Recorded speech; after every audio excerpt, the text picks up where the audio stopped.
안녕하십니까. 개인적인 리뷰 시간이 돌아왔습니다. 자, 오늘은, F800R 모델을, 시승하러 가지고 나왔습니다. 바로 전 영상에서는, 바로 전 영상까지는 MSX 125로, 어떤 정비를 한다든지, 아니면 튜닝을 한다든지 하는 영상들을 많이 보여드렸고, 원래는 F800GS를 한번 리뷰를 2년 동안 탔기 때문에 제대로 한번 해보고 싶었는데, 리뷰를 하기도 전에 바이크가 팔려버렸습니다. 그래서 제가 타던 모델이 F800GS 노말 모델이었는데 팔리게 되었고, 어드벤처 계열로 업그레이드를 하려다가 어드벤처는 조금 나에게 과한 게 아닌가 싶어가지고 다시 같은 엔진 800R 모델, 2010년식 800R 모델을 가지고 갔습니다. 등록은 다 마쳤고, 어차피 보험도 F800GS에 들어져 있던 보험을 그대로 이전했기 때문에 취등록세만 내고 다시 800 시리즈를 사게 됐습니다.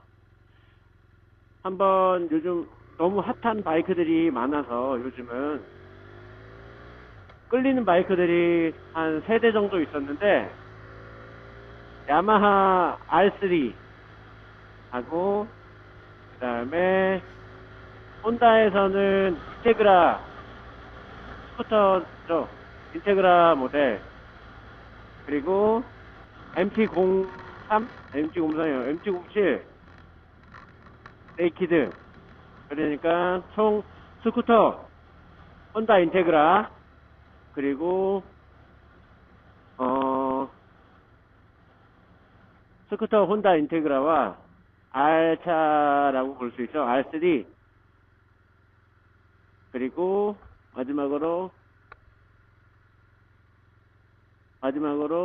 MT-07 이렇게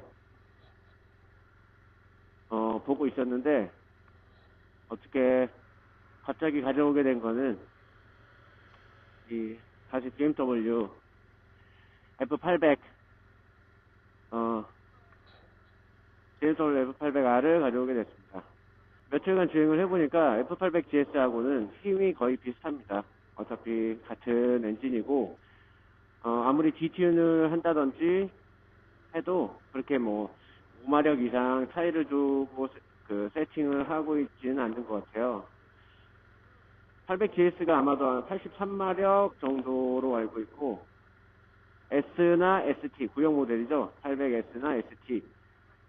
그리고 신형이, GT, 이렇게 나눌 수 있었는데, 얘네들은 아마도 한 85마력 정도 되는 것 같아요. 2마력이나 뭐 1마력 정도 차이가 있는 것 같습니다. 그리고 제가 전에 타던 F800GS도 2011년식이었기 때문에 2010년식인 이 차하고 그렇게 뭐 많이 개선되거나 그러진 않았을 거라고 생각해요. 근데 확실히 나가는 주행 포지션 때문에 그런 건지, 아니면 주행풍을 바로 맞아서 그런 건지, 속도는 조금 더 나가는, 그러니까 차가 잘 나가는 느낌 자체는 800R이 조금 더 잘 나가지 않는가 이런 생각이 들고요. 그리고 포지션이나 이런 것들이 생각보다 불편할 줄 알았는데, 저는 네이키드를 처음 타기 때문에 불편할 줄 알았는데 한 이틀 3일 정도 타니까 좀 오므리고 타는 이런 느낌이 또 좋다기보다는 금방 적응하게 되었습니다. GS에 비해서는 확실히 포지션이 불편한 건 사실이에요. 다리가 우물어져 있고 몸이 앞으로 쏠려 있기 때문에 허벅지 안쪽 근육이 좀 많이 당기는 느낌이에요. 오래 타면은 알백 있는 것처럼 그런 느낌이 납니다. 아마 네이키드나 알차 타시는 분들은 다들 공감하실 거라고 생각합니다. 저는 대부분 똑바로 앉아서 혹은 앞으로 오프로드처럼 거의 스탠딩에 가까운 그 상체 위치에서 약간만 앞으로 숙이는 정도였고, 그리고 대부분 탔던 바이크들이 아메리칸 계열이었기 때문에 주행풍 같은 경우는 쉴드로 다 막을 수가 있었어요. 쉴드 옵션을 하면서. 그래서 주행풍에 그렇게 영향을 받지 않고 다녔었는데, 이 바이크 같은 경우는 주행풍이 좀 어쩔 수 없는 거지만 주행풍이 좀 힘들다 생각이 들 정도입니다. 그리고 머플러 튜닝이 되어 있기 때문에 사운드 때문에 좀 더 바이크가 잘 나가는 느낌이고 빠른 느낌이고 그런 느낌이 조금 있네요. 근데 너무 가장 우려했던 부분인 승차감의 부분은 워낙 유명했던 우주 명차라고 불렸던 F800GS에 비해서 너무 딱딱하지 않을까 싶었는데 승차감이 그렇게 나쁘지 않아요. 말랑말랑해요. 꿀렁꿀렁합니다. 이 세팅은 두 가지로 조절할 수 있는데 약간의 높낮이 조절과 그 다음에 댐핑 강도를 조절할 수 있게끔 되어 있습니다. 지금은 제가 지금 이동하는 거는 벽제역 앞에 있는 강아지 용품점을 가기 위해서 나왔는데 거기에 샴푸를 사러 가고 있어요. 저희 집은 인천이고 벽제역 앞에 있는 강아지 용품점을 가서 거기에서 샴푸를 사고 그리고 바이크 외관에 대한 영상을 보여드리면서 설명을 한 번 더 드리고자 합니다.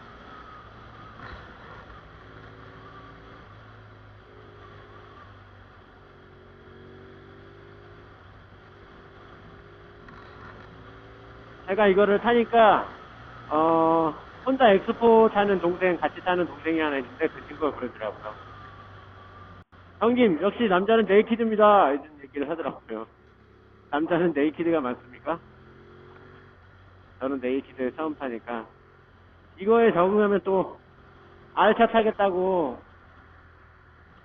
R차까지 가져오는 거 아닌가 모르겠습니다. 이거. 자, 800GS 외관 설명을 해드리겠습니다. 외관은 이렇게, 왼쪽은 이렇게, 아니, 오른쪽은 이렇게, 그리고 정면은 전형적인 구형 짝눈 디자인, 그리고 왼쪽은 이렇게 되어 있습니다. 기어 페달 부분과 엔진오일 G4 부분은 이렇게 생겼고요. 템점 스텝은 이런 식으로, 그리고 반대편에 브레이크 페달, 그리고 높낮이 조절 다이얼이라고 해야 될까요? 높낮이 조절 다이얼, 그리고 리어쇼바의 강도를 조절하는, 텐션 강도를 조절하는 조절 스위치, 그리고 대기어 부분 이어지는 소기어 케이스, 레귤레이터가 이런 식으로 장착되어 있고, 800GS 같은 경우는 정면을 바라보는 형태인데 얘는 이렇게 누워있네요. 그리고 라디에이터, 냉각 소통은 왼쪽으로 카우를 벗겨내야지만 볼 수 있고요. 그리고 브렘보 브레이크, 듀얼 브렘보 ABS 브레이크 장착되어 있습니다. 그리고 같은 라인업에 거의 동일한 디자인인 계기판 부분이 되어 있고요. 특이한 점은 시가잭이 없어요. 그래서 따로 연결을 해야만 장착할 수 있고요. 그리고 이쪽 스위치가 800GS하고 조금 다른데 800GS나 SST 계열에서는 이제 ABS를 끄거나 켜거나 활성화하거나 끌 수 있는 버튼이 별도로 있는데 이 모델은 없는 것 같고, 그리고 GS와 다른 점은 스위치가 이런 식으로 클래식한 방식, 그리고 상향등 버튼을 이렇게 밀어서 켜는 방식이고요. 그리고 당겼을 때 패싱 라이트가 나오게 되고, 인포 같은 경우는 온도계하고 그 다음에 주행할 수 있는 거리, 이런 것들을 표기할 수 있고요. 비상등 버튼 되어 있고, ABS 버튼은 별도로 되어 있지 않습니다. 크락션 되어 있고, 그리고 다른 모델하고 다르게 스위치 버튼이 시동 버튼이 약간 좀 다르고요. 그리고 여기에서도 그 킬 스위치가 적용이 됩니다. 2단 스위치가 되죠. 시동 버튼이 이렇게 되고, 1단으로 넣었을 때는 키온, 그 다음에 더 눌렀을 때는 지금은 킬이 된 상태고요. 살짝만 눌렀을 때는 키온이 되고, 한 번 더 누르면 시동 버튼으로 전환이 됩니다. 그리고 열선 버튼은 2단으로 계기판에 표기가 될 수 있게 되어 있습니다. 그리고 깜빡이는 LED가 적용되어 있습니다. 이 800 시리즈 혹은 K1300 시리즈에서 볼 수 있는 가방 디자인인데요. 이 가방은 키로 잠금 해제를 할 때 오픈은 이쪽 방향으로 돌리고, 그 다음에 가방 탈착은 이쪽 방향으로 돌리게끔 되어 있습니다. 자, 오픈해 보겠습니다. 이쪽 방향으로 키를 돌리고 당기면 오픈이 되고요. 보시면은 잠금 장치는 2단, 1단, 2단 이런 식으로 되어 있고요. 그리고 만약에 1단으로 이런 식으로 잠그게 되면 두 번째 2단 스위치 같은 경우는 확장을 해서 한 번 더 잠글 수 있습니다.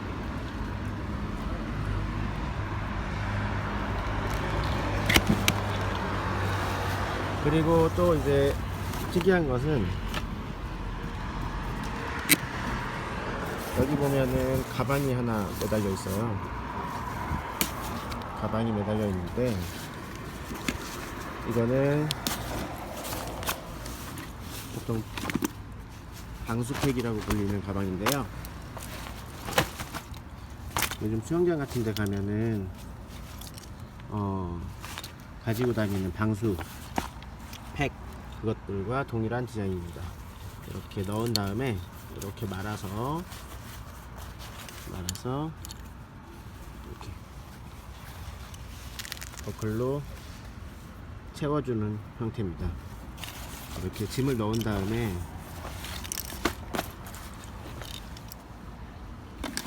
이쪽에 있는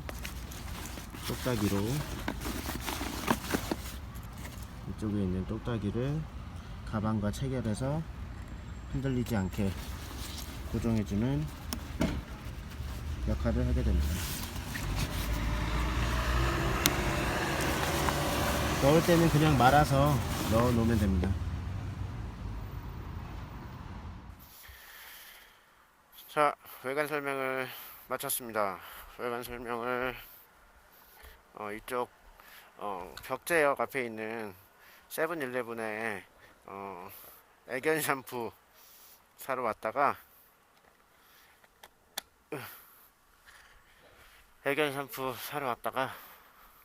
이제 외관 설명을 이쪽에서 더 어두워지기 전에 진행을 했고요.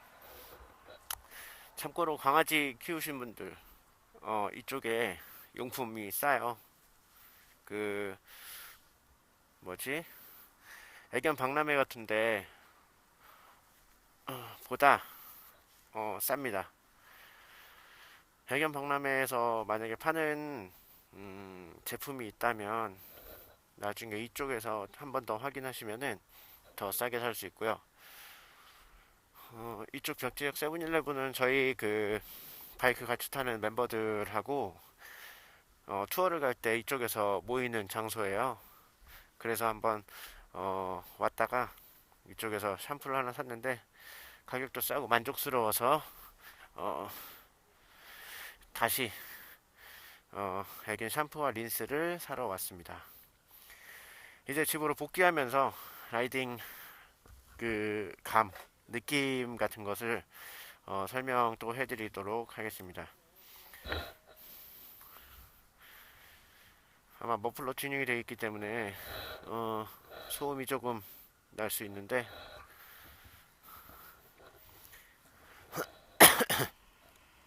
시동 아까 말한 대로 여기에서 오프를 해버리면은 키온한 상태로 오프를 해버리면 연료계하고 온도계 표시가 안 돼요.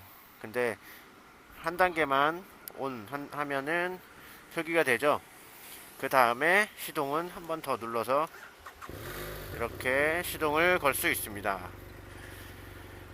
자, 이제 집으로 돌아가면서 주행 느낌 같은 것을 좀 더 설명해 드리도록 하겠습니다.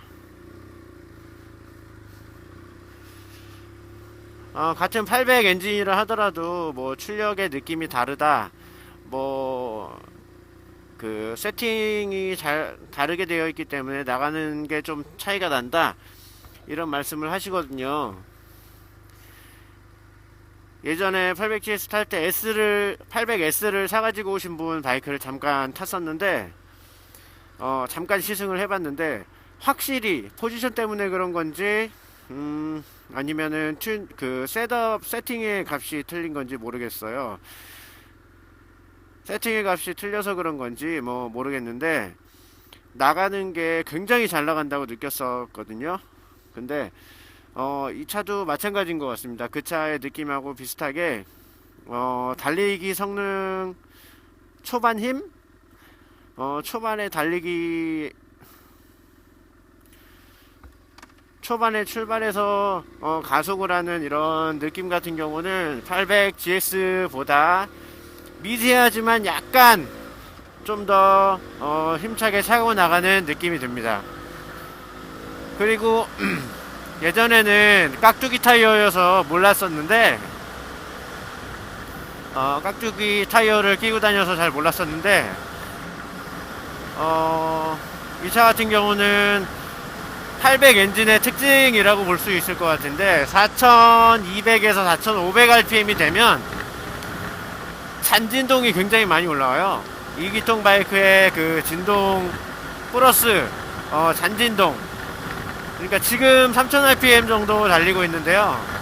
지금 3000rpm 달릴 때는 잘 모르겠습니다. 잘 모르겠는데 이제 4000rpm이 넘어가고 4200에서 4500rpm 정도가 되면 장거리로 혹시 달리게 되면은 손이 얼얼하다고 느낄 정도로 잔진동이 많이 올라옵니다. 뭐 예민한 편은 아니라서 그렇긴 하지만 그래도 같은 800 엔진이긴 하지만 그렇게 뭐 불편하거나 이런 건 없었거든요, GS 같은 경우는.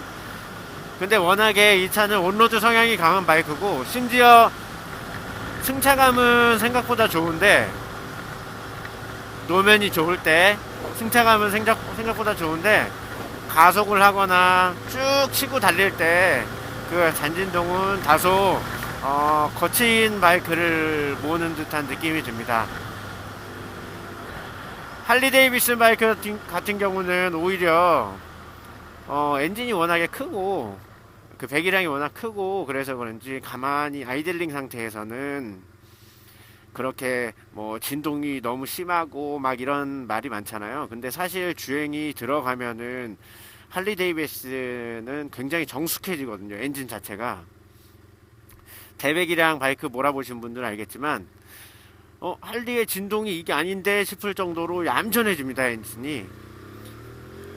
엔진이 얌전해진다기보다는 이게 할리 데이비슨의 그 진동이 심한 바이크가 맞나 싶을 정도로 바이크가 부드럽게 나가고 부드럽게 주행이 되거든요. 승차감도 좋고. 근데 이런 일제 바이크나 유럽산 이런 네이키드 스타일의 바이크 같은 경우는 그거하고 좀 다르게 아이들링 상태에서 오히려 얌전하고 저속에서 얌전하고 하다가 가속이 들어가기 시작하면은 이제 좀 더 거칠어지는 느낌이 듭니다. 엔진이 작은 바이크, 그 배기량이 작은 바이크에서 힘을 뽑아내야 되기 때문에 그런 건지 잘 모르겠지만, 어쨌건 엔진의 바이크에 만족하기 때문에 속도도 그렇게 뭐 300km, 200km 이상 달리는 스타일도 아니고, 그래서 이 정도 엔진이 제가 도심을 주행하는데 굉장히 편안한 바이크이기 때문에 심지어 레저도 즐길 수 있고 출력이 딸리지 않잖아요. 그래서 저는 굉장히 만족하고 다시 800 엔진을 800 엔진 위에 올라타게 됐습니다. 모토 캠핑도 가야 되고 모토 캠핑도 가고 싶고 여행도 다니고 싶은데 이제 또 여름 시즌이 다가오고 바이크를 정말 한여름에는 또 타기 힘들잖아요. 지금이 딱 좋은 시기인데 바이크 없이 또 요번 시즌 넘어가야 되나, MSX 타면서 요번 시즌 넘어가야 되나 싶었는데 어떻게 기회가 잘 돼서 마음에 쏙 드는 바이크를 또 가지고 오게 됐네요. 약간 800GS가 그 지루해질 때쯤에 머플러를 바꾸고 싶다는 생각을 하게 됐는데, 이 바이크가 머플러가 구조 변경까지 다 돼 있어가지고 제 입장에서는 여러가지 만족시키게 되는 그런 바이크입니다. 시트 얘기를 안 했네.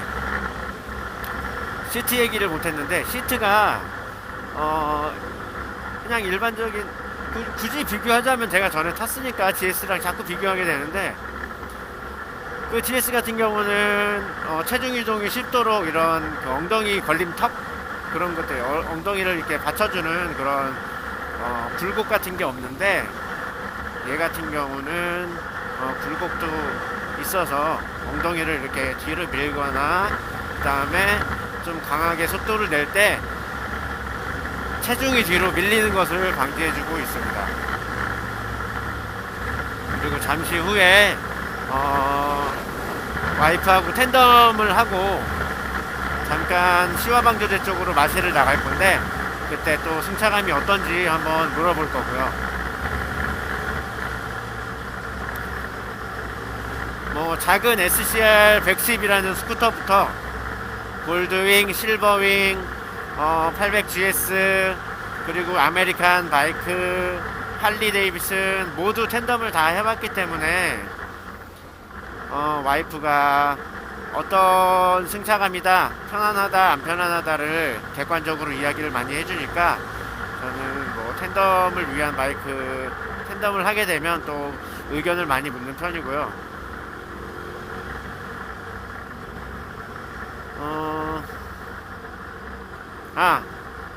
이 쇼바의 승차감이 이 네이키드 바이크가 다 그런지 저는 처음 타는 거니까 잘 모르겠습니다. 근데 생각보다 되게 부드러워요. 시트도 두껍고, 그리고 일단은 시트가 두껍고, GS보다, GS 같은 경우는 5cm 미만이었거든요. 시트의 두께가 한 2cm, 3cm 정도 된 것 같아요. 근데 그 서스펜션이 워낙에 훌륭하니까 힘든 거 모르고 정말 700km, 800km씩 타고 다니고, 강원도로 일을 갈 때도 가고 남해까지 여행 가고 그랬던 바이크인데, 얘는 서스펜션에 약간의 차이가 있겠지만 시트가 약간 두꺼워서 또 다른 승차감을 주네요. 약간 소파에 앉은 느낌이랄까? 800GS는 나무 의자에 앉는 느낌인데, 나무 의자에 방석 깔고 앉는 느낌이거든요. 근데 얘는 약간 소파, 최고급 소파는 아니지만 소파에 앉은 그런 느낌이 납니다. 그래서 승차감이 더 좋다고 느껴질 수도 있을 것 같긴 합니다.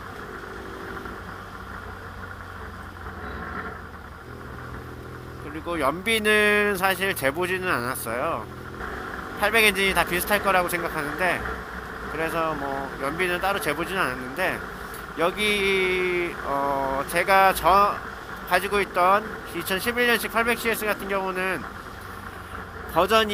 프로그램 버전이 약간 낮은 버전이었었던 것 같아요. 여기 지금 인포 버튼을 누르면서 다른 걸 보여드리고 있는데, 여기 보면은 달릴 수 있는 주행거리가 나와요. 전에는 이게 안 나오고, 엔진이 연료가 없으면, 연료 경고등이 들어오면 그때부터 너는 연료 경고등이 들어온 다음부터 몇 킬로를 탔다, 이런 표기를 해주거든요. 근데 이 바이크 같은 경우는 소프트웨어 업그레이드를 통해서 약간 지금부터 얼마나 달릴 수 있는지 이렇게 표기되는 방식이 추가된 것 같습니다. 지금 153km라고 나오는데, 제가 가득 넣은 다음에 이거를 눌러봐도 140, 150 이렇게 나오다가 주행할 수 있는 거리가 그 이하로 떨어지게 되면 그때부터 구체적으로 뭐 80km라든지 70km라든지 이런 표기가 조금씩 달라지는 것 같고요. 그리고 인포 버튼 하나씩 눌러볼까요? 여기 온도계가 나오고 그 다음에 평균 속도 33km, 평균 33km, 평균 33km 정도 주행하고 있다라는, 이거는 바이크 시동을 이게 계속 누적되는 평균 속도입니다. 그리고 이거는 평균 연비, 100km를 달릴 때 평균 몇 리터 정도 소모되는가 표기되는 건데, 100km를 달릴 때 평균 5.4리터 정도 소모가 되는 거예요. 제가 5를 넘기지 않고 4.8, 4.6 이렇게 평균이 나왔었는데, 이 바이크 같은 경우는 조금 연비가 GS 대비 조금 떨어지는 것 같습니다. 그리고 요거는 주행하면은 나타나는 건데, 순간 연비입니다. 순간 연비 지금 나오고 있죠? 순간 연비.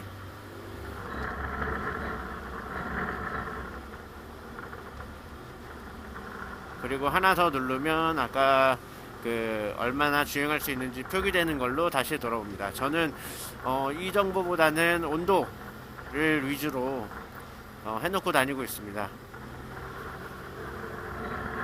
그리고 주행풍 얘기를 안 할 수가 없는데,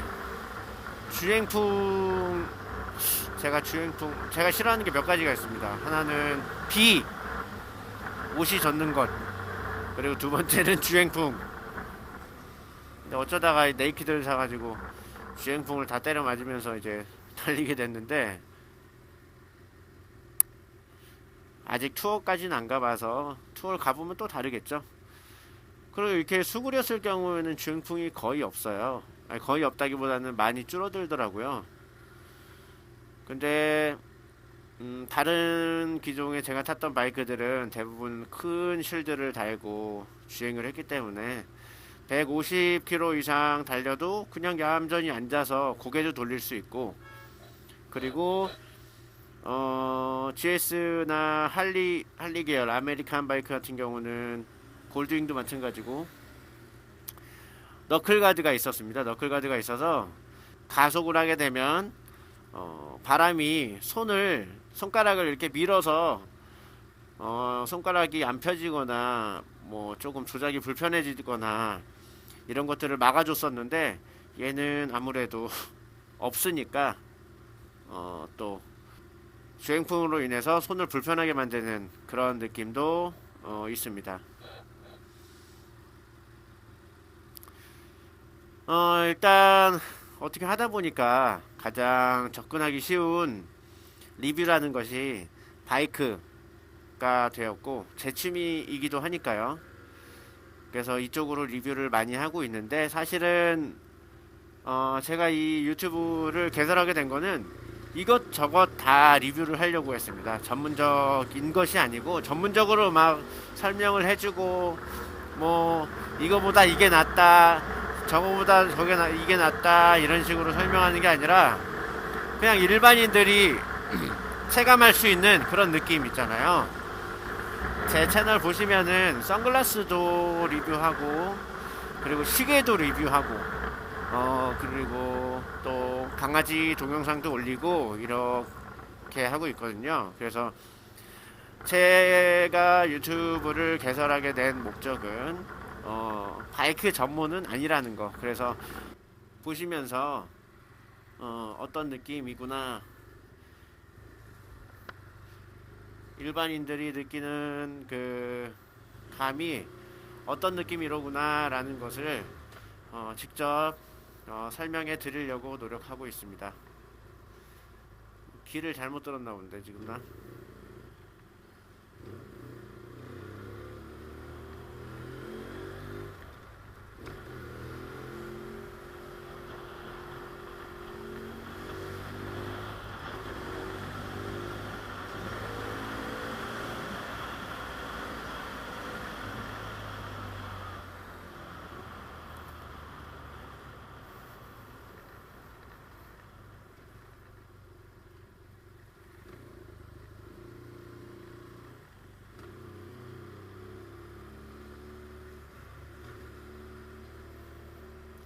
BMW 타시는 분들 중에 특히 GS 계열 1200GS나 800GS 구형, 800GS 구형 모델 어드벤처가 아닌 그 모델, 혹은 구형 R1200GS 타시는 분들 중에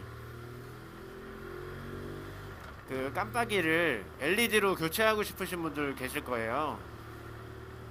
제가 알아봤는데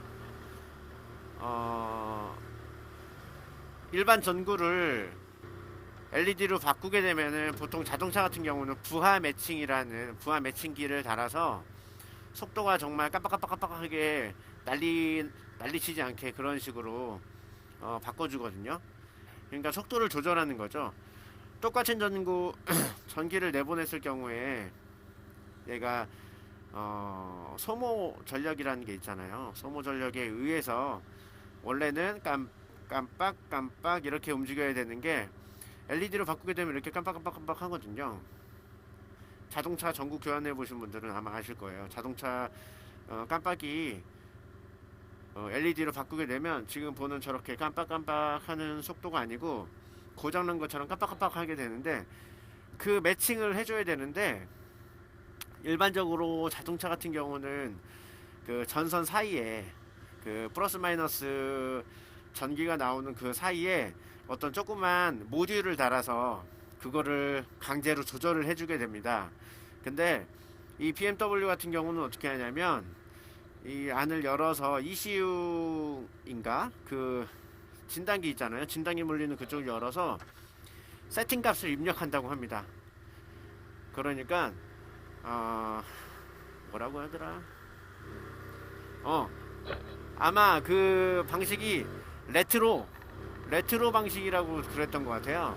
레트로 세팅을 입혀야 된다는 그 대답을 들었습니다. 그래서 레트로 세팅을 입혀야 된다는 그런 대답을 들었어요. 그래서 LED 그 시그널을 가져가게 되면은 장착비 뭐 한 3만원에서 5만원 정도 들 거고, 걔는 워낙 공임이 비싸니까. 그리고 레트로 세팅값, 진단기 물려서 세팅값 변경해주는 것도 비용이 들게 됩니다. 그래서 아마 그 깜빡이 비용 제외하고 세팅하는데 드는 비용이 한 10만원 정도 들 거라고 생각이 듭니다.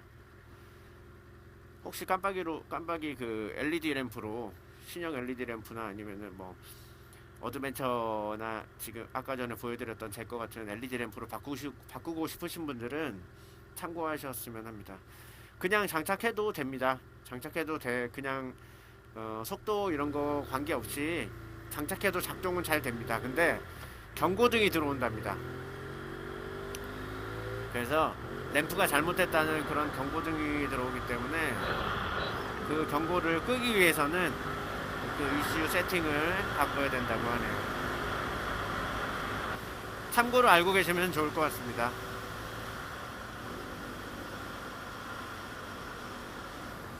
나는 통과.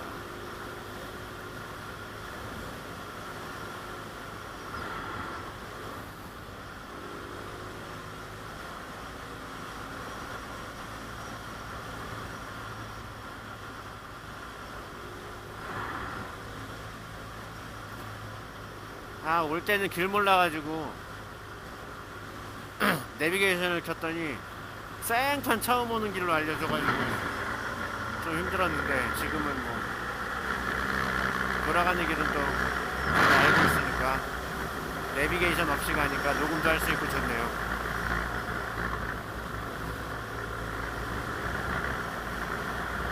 아, 저는 이렇게 바람이 많이 부는데 오디오가 잘 들어갈까 걱정이네요.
자, 이제 행주대교를 건너서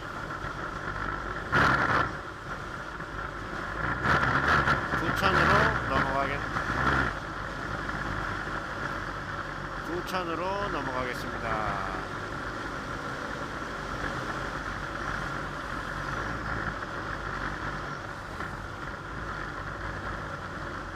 아는 길이라 그런지 저는 이쪽으로 돌아오는 게 복귀가 편하더라고요. 투어를 갔다가 강원도 갔다가 올 때도 이쪽 길이 편하고, 아, 시내를 통과하는 일은 참, 바이크를 타고 통과하는 일은 너무 힘들어서 이쪽 수도권 매립지 수도권 매립지 쪽으로 와서 고가도로 가면 부천 아라뱃길로 들어가는 길은 또 자동차 전용인 거 아시죠? 왜 그런지 이해가 안 가지만 아라뱃길이 뭐라고 그 자동차 전용을 만들었는지 모르겠지만 아무튼 자동차 전용이에요. 아라뱃길 가시는 분들, 혹시 바이크 타고 가시는 분들 아라뱃길 쪽으로, 경인 아라뱃길 쪽으로 가지 마시고, 지금 보이는 이쪽 길 있죠? 자동차 전용입니다. 이쪽으로 가지 마시고 저 강 건너 아라마루라는 곳이 있어요. 아라마루 쪽으로 가시면 그쪽은 자동차 전용이 아닙니다.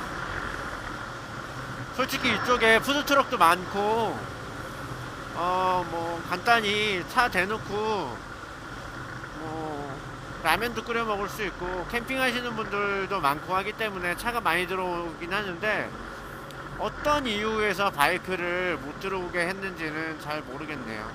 한번 요거는 내가 부평구청, 계양구청 쪽에 민원을 넣어서 한번 확인해 봐야 될 것 같습니다. 왜 그렇게 했는지 민원을 넣어서 궁금증을 해결해야 되겠습니다.